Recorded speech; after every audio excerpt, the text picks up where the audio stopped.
Dear student, स्वागत आहे तुमचं आपल्या एके नर्सिंग चॅनलवर. तर आज आपण नर्सिंग फाउंडेशन मधल्या ज्या प्रोसिजर आहेत त्या बघणार आहेत. त्याच्यामध्ये सर्वात पहिले आपण घेतलेली जी प्रोसिजर आहे ती आहे लंबार पंक्चर. लंबार पंक्चर ही काय इन्व्हेजिव्ह प्रोसिजर आहे.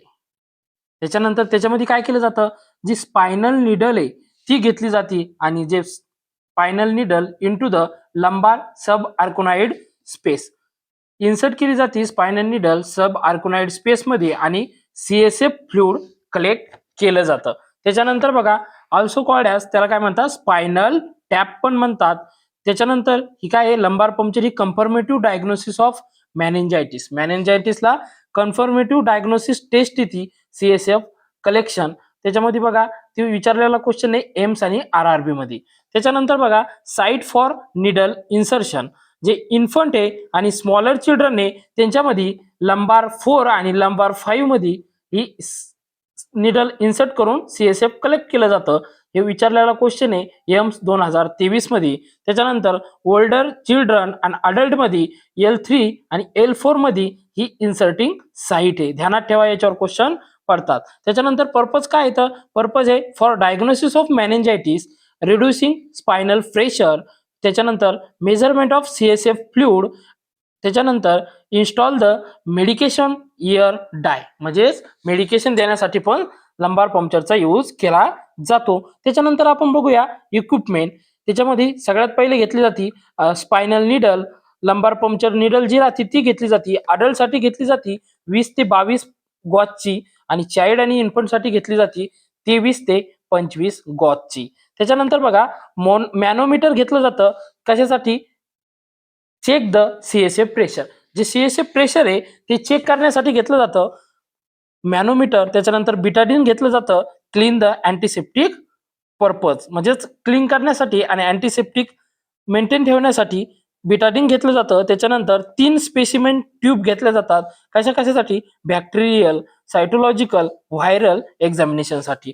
त्याच्यानंतर बघा लोकल अनेस्थेशिया घेतला जातो, ते म्हणजे 2% झायलोकेन घेतलं जातं 2%. त्याच्यानंतर बघा नॉर्मल सीएसएफ प्रेशर किती राहतं, याच्यावर पण इम्पॉर्टंट क्वेश्चन पडतात. तर नॉर्मल सीएसएफ प्रेशर किती राहतं, पेशंट जर का झोपेल असेल, when patient lying and bed, then the pressure किती असलं पाहिजे, ते असलं पाहिजे 5 ते 15 mm ऑफ Hg. आणि जर का वॉटर मध्ये बघितलं तर 60 ते 180 cm H2O, centimetre in H2O. त्याच्यानंतर बघा जर पेशंट स्टँडिंग पोझिशन मध्ये असेल तर जे प्रेशर राहतं ते राहतं 15 ते 25 mm ऑफ Hg. आणि जर का वॉटर मध्ये सेंटीमीटर इन वॉटर मध्ये बघितलं तर ते राहतं 200 ते 300 सेंटीमीटर ऑफ H2O. त्याच्यानंतर बघा स्टोरेज ऑफ सीएसएफ सॅम्पल. जर का रूम टेम्परेचरवर आपण त्याला स्टोअर करेल असेल त्याचे 2 ते 6 घंटे त्याची कॅपॅसिटी असते. जर का लॉंग टाइम आपल्याला स्टोअर करायचं असेल तर ते -80 डिग्रीवर ते ठेवावं लागेल.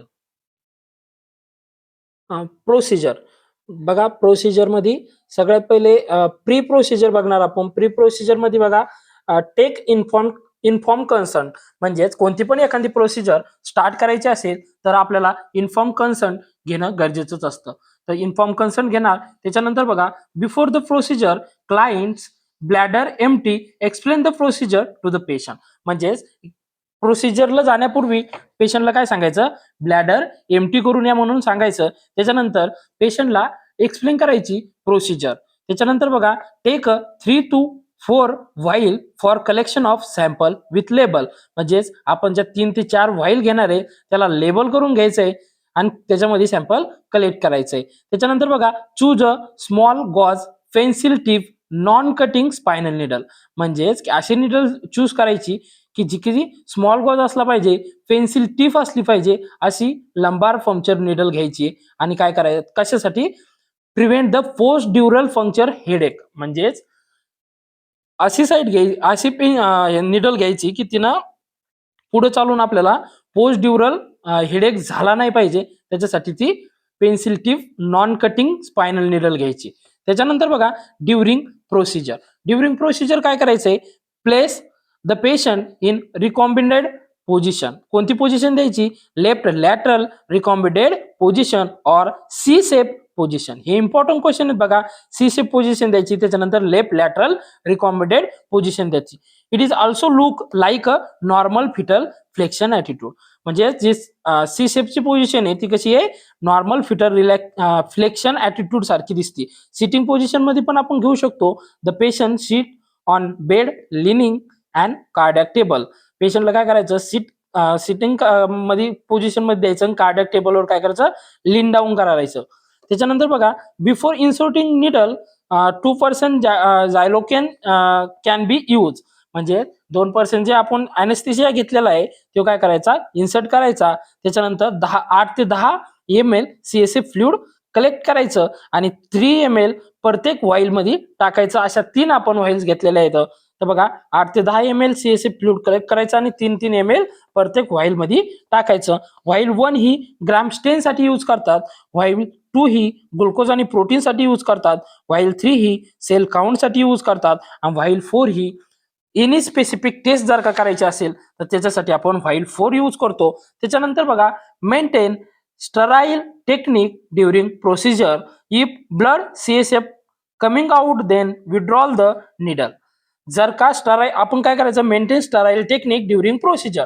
स्टराईल टेक्निक मेंटेन ठेवायची कारण ती इन्व्हेजिव्ह प्रोसिजर आहे. त्याच्यानंतर जर का ब्लड, जर का आपण निडल टाकली आणि ब्लड जर का येत असेल तर काय करायचं, निडल विड्रॉल करून घ्यायची. आणि जर का ब्लड आले असेल तर फर्स्ट 2 ml CSF नंतर काय करायचं, डिस्कार्ड करायचं 2 ml CSF. त्याच्यानंतर बघा, पोस्ट प्रोसिजर. पोस्ट प्रोसिजर मध्ये काय आहे, पोस्ट प्रोसिजर मध्ये बघा, prevent the post lumbar puncture headache. Post lumbar puncture headache काय करायचं, प्रिव्हेंट करायचं by the place the client supine position मध्ये क्लायंटला ठेवायचं, और फ्लॅट पोझिशन 2 to 3 hours. आणि अवॉइड करायचं म्हणजे इलिमिनेशन, म्हणजे हेड काय करायचं, इलिमिनेशन करणं अवॉइड करायचं फॉर 6 hours. म्हणजे हेडला काय करायचं, खालच्या साईडलाच ठेवायचं, त्याचं इलिमिनेशन करायचं नाही 6 hours पर्यंत. एम्स मध्ये आणि PGI मध्ये विचारलेला क्वेश्चन आहे. Monitor the vital signs and neurological sine.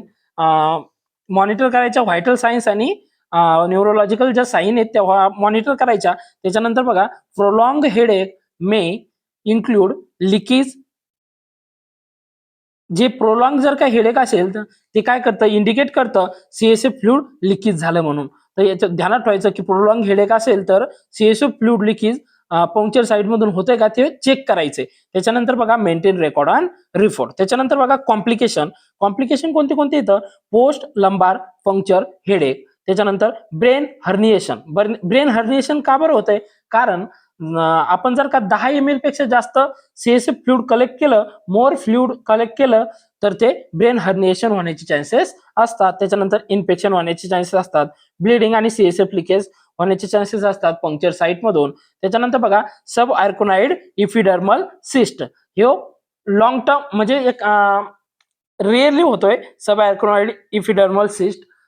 त्याच्यानंतर बघा, इम्पॉर्टंट क्वेश्चन कोणते कोणते याच्यामध्ये, तर पोझिशनवर ड्युरिंग आणि आफ्टर अशी पोझिशन कोणती देतात तर ते विचारू शकतात. त्याच्यानंतर बघा, साईट मध्ये पिडियाट्रिक मध्ये कोणती साईट यूज करतात, अडल्ट मध्ये कोणती साईट यूज करतात, ते इम्पॉर्टंट क्वेश्चन आहे. त्याच्यानंतर बघा, प्रेशर लाईंग मध्ये किती आहे आणि स्टँडिंग मध्ये किती आहे. तर मला कमेंट मध्ये सांगा की पोझिशन साईट पिडियाट्रिक मध्ये कोणत्या लंबार रिजनला स्पायनल कॉर्डचे निडल इन्सर्ट करतात आणि CSF फ्लुइड कलेक्ट करतात, हे मला कमेंट मध्ये सांगा. Site of paediatrics. थँक्यू.